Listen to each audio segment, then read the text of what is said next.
Ada Wong je pseudonym záhadné nejmenované špionky asijsko-amerického původu. Ve firemním světě si získala proslulost tím, že dokáže bez pocitu viny zvládnout vážné situace a nejtěžší požadavky. Působila tajně v pozadí mnoha incidentů s biologickým nebezpečím a shromažďovala informace, které se staly užitečnými pro několik organizací a zároveň působila tak, aby je podkopala. Wong však následuje pouze svůj vlastní pravý cíl a často zrazovala organizace a zákazníky, s nimiž je spojena, aby jej dosáhla. Osobní život Wong je naprostou záhadou. Její etnický původ a národnost zůstávají nepotvrzeny a není známo ani to, kdy a kde se narodila. Dokonce ani její rodné jméno není považováno za pravé. Zdá se, že lojalita Wong spočívá v blíže neurčené organizaci, která se snaží krádežemi a sabotážemi přerušit černý trh se zbraněmi. Jako agentka této skupiny pracovala Wong pro mnoho externích klientů a organizací, ale často je zrazovala jako prostředek k naplnění neznámého skutečného cílu. Jedním z jejich známých klientů byl Derek Simmons, vysoce postavený americký vládní úředník a vůdce tajné organizace The Family.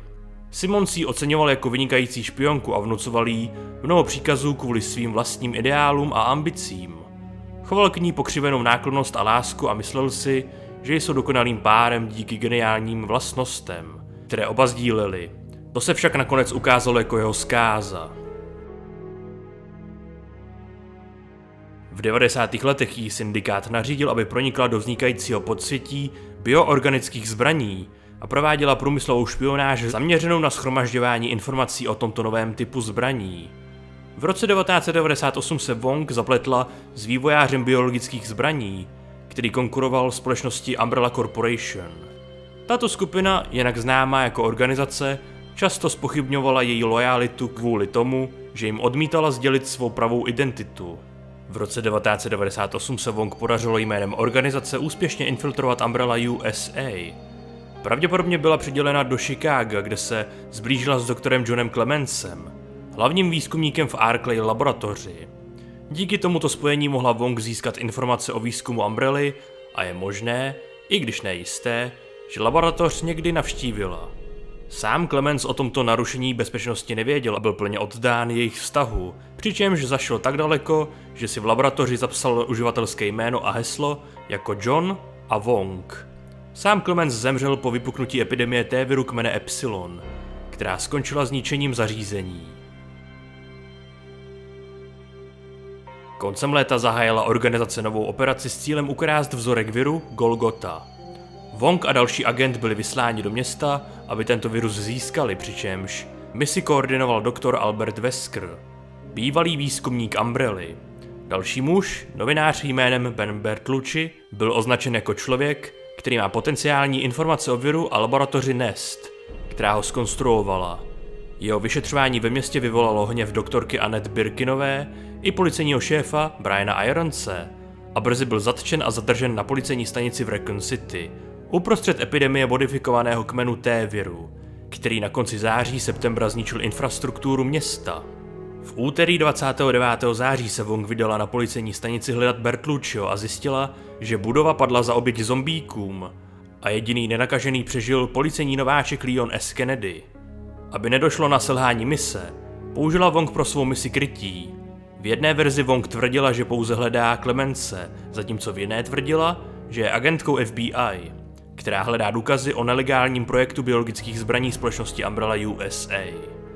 Ať už byl důvod jakýkoliv, informace, které získala od Bertolucciho, nestačily a brzy byl zabit mutantem. Wong se rozhodla pokračovat v pátrání po Nestu a spolupracovala s Kennedym, který hledal cestu z města. Ve středu 30. září v časných ranních hodinách se Wong podařilo dostat se podzemní dopravou do Nestu. Ačkoliv není jisté, co přesně se v laboratoři stalo, je známo, že Wong byla zraněna a mylně považována za mrtvou. Podle jedné verze byla postřelena doktorkou Birkinovou, když se snažila ukrást vzorek Golgoty, získaný Kennedym, a spadla do šachty. Podle jiné verze byla vhozena do konzoly T-00, Tyrantem T-103, který byl také vyslán, aby získal virus. Ať už to bylo jakkoliv, zařízení se brzy začalo trhat na kusy po aktivaci autodestrukčního zařízení a Wong byla nucena utéct. Cestou zachránila Kennedyho před Tyrantem tím, že po něm hodila protitankový raketomet. Jak přesně se jí podařilo z laboratoře uniknout, také není jisté, ale zdá se, že se dostala zpět do města skrze kanalizaci. Ačkoliv neměla čas najít další vzorek Golgoty, podařilo se jí uniknout s úlomkem tkáně, který shodil tvůrce viru, dr. William Birkin. Ve čtvrtek 1. října oktobra v časných ranních hodinách se zraněná Wong konečně dostala do centra Raccoon City. Podle původních rozkazů se Wong vydala do restaurace Apple Inn, aby se setkala se svou spojkou. Když však dorazila do pokoje, zjistila, že muž již spáchal sebevraždu ze zoufalství nad vzniklou situací. Doktor Wesker, který ji sledoval z webkamery, vyjádřil zklamání nad jejím neúspěchem v misi. Pravděpodobně měl přístup ke kamerám Nestu, protože věděl o Kennedym a byl připravený nechat zahynout. Nakonec jí však zachránilo vlastnictví úlomku tkáně a varoval jí, že město bude brzy zničeno raketovým útokem a jediným únikem je použít vystřelovací hák na vrtulník Umbrely. Ačkoliv měla podezření na Weskerovy motivy, proč ji zachránil, řídila se jeho pokyny. Wong se probojovala k dálničnímu nadjezdu, ale byla zpomalena Tyrantem R. Když byl Tyrant zabit, Wong se podařilo uniknout, přičemž město bylo zničeno o několik okamžiků později. Po návratu z Raccoon City se pro ní mise ve městě stala neustálým hodnocením, díky němuž se její jméno stalo legendou mezi těmi, kdo se zabývají špionáží. Osobně si však zážitky vybrali mnohem větší daň, než si původně myslela. Když se zotavila ze zranění, které utrpěla během pobytu ve městě, snažila se jít dál a snažila se své nové city ke Kennedymu vnímat jako součást své postavy Wong, než jí samé. Také si uvědomila, že Simmons byl zodpovědný za plánování a přípravu sterilizační operace, bombového útoku. Uvědomila si, že je to prostě příliš nebezpečný člověk na to, aby se s ním spojovala, a moudře s ním přerušila veškeré styky. Wong a Wesker byli sice zaměstnáni v organizaci, ale několik let působili odděleně a jejich cesty se mnohokrát skřížily jako spojenců i nepřátel. Mezi místa, kde se jejich soupeření projevilo, patřil i amazonský prales, kde se organizace snažila prosadit. Sacred Snakes, zločinecký syndikát vedený drogovým bossem Javierem Hidalgem, kupoval BOW od plukovníka Sergeje Vladimíra, ale setkali se s rostoucími náklady kvůli zoufalé snaze Umbrely dosáhnout zisku v době, kdy umírala. Oslovili je jako spojku pro blíže nespecifikovaného vývojáře biologických zbraní a udržovali s nimi kontakt, ačkoliv dávali přednost nákupu prostřednictvím Weskera.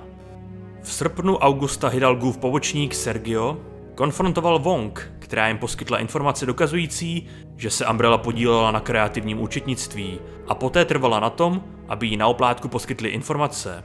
Když toto setkání nahlásil Weskerovi, Hidalgo byl varován, že je špionkou Umbrely, která se mu snaží prodat stejné produkty.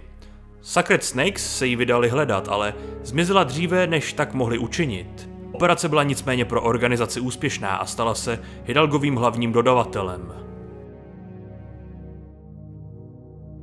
V roce 2004 byla lojalita Wong k organizaci opět zpochybněna. Poté, co získala důkazy, že Wesker od konečného pádu Umbrely v roce 2003 obchodoval s tricelem Afrika, představovala jeho vedoucí úlohu hrozbu. Díky Wong se organizace dozvěděla o projektu výzkumu a vývoje biologických zbraní ve Španělsku, který prováděla společnost Los Iluminados, a to díky úniku informací od jednoho z jejich vedoucích výzkumníků, doktora Luise Serra. Projekt využíval parazitický organismus k přeměně lidí v užitečné loutky. Wesker místo toho pověřil jednoho ze svých žáků, Jacka Krausera, misí, jejímž cílem bylo získat dominantní druh plagy, parazita, který vydával rozkazy ostatním, aniž by ovládl mysl hostitele. Když se Krauser nevrátil včas se vzorky parazita, využila organizace této příležitosti ve svůj prospěch a dotlačila Weskera, aby na misi přidělil i Wong. Po příjezdu do vesnice, jejíž obyvatelstvo bylo ovládnuto parazitem, bylo cílem Wong získat co nejvíce informací o Plagas z místa. Toto spojení se zdrželo, když zjistila, že se v oblasti nachází Kennedy. Ten byl naverbován americkou vládou jako špion a pátral v oblasti po Ashley Grahamové, dceři prezidenta Grahama, kterou Krauser unesl jménem Osmanda Sattlera, muže zodpovědného za projekt biologických zbraní. Wong zazvonila na zvon v nedalekém kostele, čímž upoutala pozornost vesničanů a odvedla je od Kennedyho.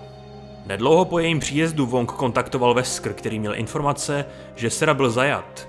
Když se vydal na setkání se vzorkem dominantního druhu a byl ukryt v nedalekém domě, nyní, když už věděla, kde ho najít, se Wong vydala do opuštěné části vesnice, kde našla Sera i Kennedyho, jak je odvádí skupina vesničanů pod vedením místního kněze, otce Bittorese Mendéze. Když skupinu následovala, dorazila k Mendézovu domu včas, aby zachránila Kennedyho před zabitím, ale vesničané ji přitom zajali a omráčili ji uspávací šipkou. Po probuzení v noci Wong zjistila, že leží na kamenné desce, kde se jí chystají zabít jako rituální oběť. Když se jí podařilo setřást své věznitele, Wong se vydala zpět k vesnici, kde konečně našla Seru. Ten však při svém zajetí neměl vzorek u sebe a tak ji nechal s prázdnýma rukama, zatímco ho vyzvedla z úkrytu. Když Wong zamířila do nedalekého hradu patřícího rodině Salazarů a pronásledovala Seru, narazila znovu na Kennedyho.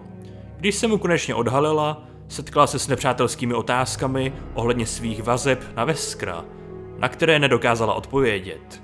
Když ho nechala za sebou, aby pokračovala v pátrání, byla Wong v šoku, když dostala rozkaz ho popravit, protože ho Veskr považoval za rozptýlení její pozornosti a možnou hrozbu. Neschopná se přimět k tomu, aby ho zabila, se však Wong omluvila, že Kennedy ho nezabila a vyhnula se tomu, aby ji viděl a pokračovala v pátrání po Serovi. Nakonec však přišla pozdě a Sera byl zabit Sattlerem, když se vracel se vzorkem. Pochyboval o upřímnosti Wong, že nemá příležitost postarat se o Kennedyho, a proto byly rozkazy dočasně zrušeny, aby mohl způsobit Los Illuminados další potíže a posloužil jako užitečný idiot.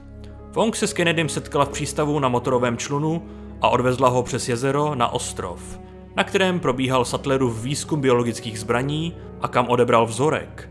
S organizací bylo vyjednáno, jak bude vyzvednuta, a tým začal kolem ostrova rozmisťovat výbušniny, aby po vyzvednutí vzorku zničil výzkum Los Illuminados. Na její příkaz byl také vyslán vodní skútr do podvodního odtoku, jako alternativní úniková cesta. Brzy se Wong setkala s Krauserem u radiokomunikační věže, kde čekali na nové rozkazy. Rozhodl se odletět a Wong byla sama, když jí Veskr informoval, že Krauser má zabít Kennedyho. Při přesunu přes průmyslovou část ostrova Wong zničila malou válečnou loď, kterou připravoval Illuminados jako součást své armády, a pak dorazila k velkému prázdnému skladišti, kde Krauser a Kennedy měli mezi sebou boj s nožem. Postřelen Wong, Krauser boj vzdal a odešel s ním bojovat jinam, do ruin pevnosti, kterou kdysi dávno používala rodina Salazarů. Tento druhý souboj Krauser prohraje i přesto, že si do svého těla tajně implantoval vzorek dominantního druhu, který měl získat zpět. Wong byla svědkem boje zpovzdálí a nahlásila Veskrovi jeho smrt. Veskr jí opět dal příkaz Kennedyho zabít, ale nechal jí volnost, aby tak učinila po zisku vzorku. Když Wong prozkoumávala zničenou Salazarovou pevnost, znovu narazila na Kennedyho. Poté, co mu byl v zajetí ve vesnici implantován recesivní druh plagy, mu Sera poskytl lék, který měl zpomalit růst parazita, ale napadlo ho vzít si je, až když zjistil, že se snaží Wong udusit. Wong sice trvala na tom, aby z něj parazita dostali, ale tento odmítl, dokud Ashley nezachrání. Když ho Wong nechala za sebou, narazila na Krausera, který se jí, živý, ale zraněný, chtěl pomstit za to, že po něm střílela. Oba se utkali v moderní pevnosti postavené Los Illuminados, kde Krausera nakonec zabila. Pokračujíc v pátrání po vzorku dominantního druhu plaga, který Sattler vzal Serovi, se Wong dostala do laboratoře, kde Ashley drželi v izolaci, dokud jí vlastní plaga neovládla její tělo. Tím, že odvedla Sattlerovu pozornost, se Wong podařilo dát Kennedymu šanci uniknout s Ashley z laboratoře. V boji se Sattlerem se však dostala do nevýhody kvůli schopnosti jeho zmutovaného těla. Jednoduše absorboval kůlky. Brzy byla poražena a ztratila vědomí. Svázaná byla odvedena do rozestavěné věže a zavěšena na provaze kolem pasu jako návnada. Když ji Kennedy zachránil, Sattlerův parazit narostl do obrovských rozměrů a začal s ním bojovat. V boji se Sattlerem na věži našla Wong raketomet a hodila ho Kennedymu, čímž se jim podařilo Sattlera jednou provždy zabít. Když už měl vzorek v držení Kennedy, Wong udělala krok a přiložila mu pistoli k hlavě, aby jej vydal. Když byl vzorek zajištěn, skočila Wong z nedalekého útesu do vrtulníku, který čekal, aby ji vyzvedl. Aby mu dala šanci přežít, hodila mu klíčky od svého vodního skútru, protože byl nastaven časovač výbušniny. Na zpáteční cestě Wong vzorek dominantního druhu pečlivě uschovala a místo toho do kufříku podstrčila nově nalezené vzorky recesivního druhu plagy, který měl být předán Veskerovi. Zatímco tato rozbuška načas zafungovala, aby Veskerovi odepřela důležitý výzkum biologických zbraní, který by přidal Tricelu, Wesker se později na ostrov vrátil a naklonoval dalšího, který byl nalezen v tom, co zbylo z Krauserovy mrtvoly. V následujících 4 letech si Wesker za pomoci zdrojů Tricelu vybudoval zločinecké impérium, které po jeho smrti rukou BSAA v roce 2009 vedlo k masivní fragmentaci, takže na nějakou dobu zůstaly hrozbou pro skutečného zaměstnavatele Wong pouze Simmons a The Family. V roce 2011 byla Wong anonymně najata Simmonsem, aby zasahovala do projektu biologických zbraní, který probíhal ve východoslovanské republice. Aby vláda ukončila občanskou válku, tajně poskytla povstalcům defektní druh plagy. Jejich dominantní poddruh plagy sice dokázal ovládat parazitické likry a držet armádu na uzdě, ale paraziti by nevyhnutelně ovládli jejich mysl a udělali z nich bezduché zombie, což by vyhladilo vedení a usnadnilo zničení povstalců jako celku. Wong, vyslaná, aby prozkoumala původ plagy a získala vzorek, se v přestrojení za zástupce BSAA setkala s prezidentkou Světlanou Belikovou a náčelníky štábu. V noci se opět střetla s Kennedym, který byl vyslán do východoslovanské republiky, aby ověřil zprávy o použití biologických zbraní povstalci. Nemohla ho informovat o své misi, jediné, co mohla udělat, bylo varovat ho, aby se nevracel do stejné oblasti, protože pochopila, že má být zničena při vládním úderu. Následujícího dne se Wong setkala s Belikovou ještě jednou, kde ji obvinila, že je špionka, protože OSN neměla žádného zástupce BSAA tohoto jména.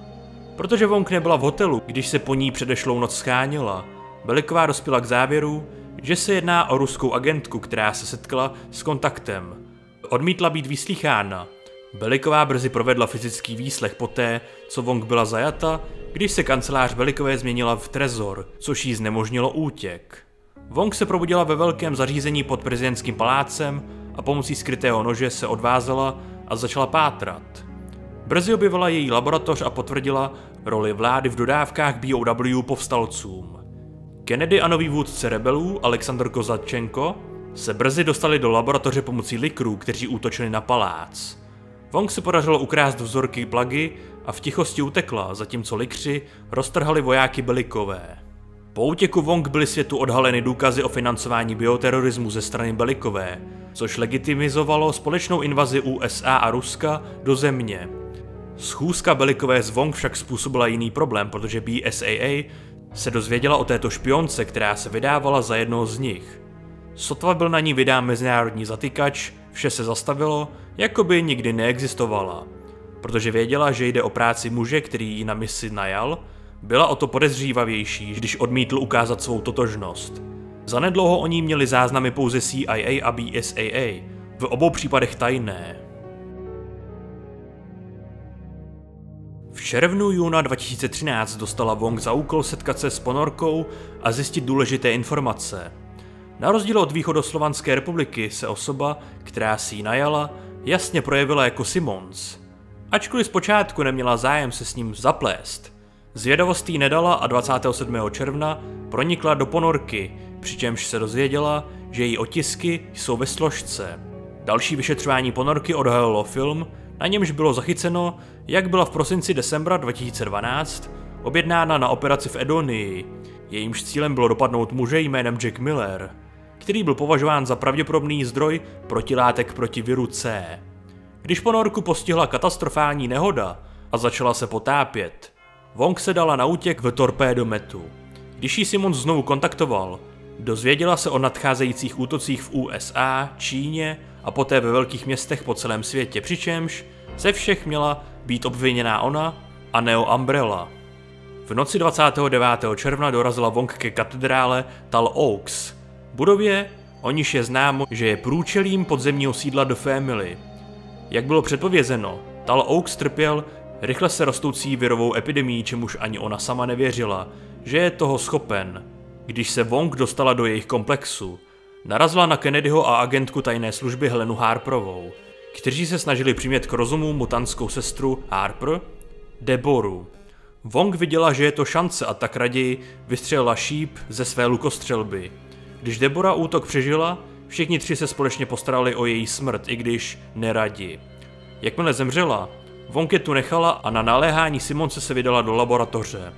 Při sledování VHS kazety Wong konečně zjistila pravdu o Simonsově neobvyklém chování. Úspěšně použil nový C-virus k přeměně lidského testovacího subjektu na genetický duplikát samotné Wong. Wong pochopila, že Simons, který ji najal na ponorkovou misi, je jen jeho dvojník. Kontaktovala skutečného Simonse, aby ho varovala před nedávným vývojem a zničila laboratoř před jejím odjezdem do Číny, kde byl plánován další útok. Při cestě do Lančiangu Wong rychle zjistila, že její dvojník byl hledaný uprchlík na útěku před BSAA, který měl důkazy, že je za útok zodpovědná. Ve snaze jej dohnat byla Wong nucena bojovat s unikátním BOW, vyzbrojeným organickou motorovou pilou zvanou Ubistvo.